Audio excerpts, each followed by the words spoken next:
మీరు ఏ ప్రాపర్టీ కొన్నా రిజిస్ట్రేషన్ అయితే కంపల్సరీ. మీరు కొనే ప్రాపర్టీ వాల్యూ ఎంత ఉందో ఆ వాల్యూ డాక్యుమెంట్లో ఎంటర్ అయిందా లేదా చెక్ చేసుకోవాలి. ఆ పేమెంట్ మీరు ఒకవేళ ఆన్లైన్లో పే చేస్తుంటే ఆన్లైన్ అని రాయించాలి. యూటీఆర్ నెంబర్ కంపల్సరీ దానిలో వేయాలి. లేదు మీరు చెక్ రూపకంగా డీడీ రూపకంగా ఇస్తే DD number and date compulsory mention చేసుకోవాలి. మీరు రిజిస్టర్ చేసుకుంటున్న వాల్యూకి compulsory stamp duty and registration fee అయితే కట్టాలి.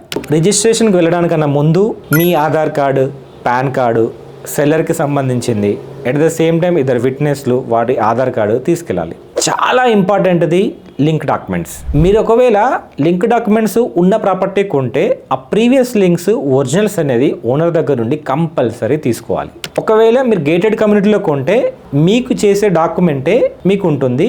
లేదు మీరు ఏదైనా అపార్ట్మెంట్ ఆర్ గేటెడ్ కమ్యూనిటీస్లో కొంటే మీకు వచ్చే డాక్యుమెంట్ మాత్రమే మీకు వస్తుంది. అదే ప్లాట్ మీద ఏదైనా ఇండిపెండెంట్ హౌస్ కొంటే అప్పుడు మీకు లింక్ డాక్యుమెంట్స్ మీకు ఇస్తారు. మీరు రిజిస్టర్ చేసుకున్న డాక్యుమెంట్ని 1-2 సార్లు తరోగా చెక్ చేసుకోండి.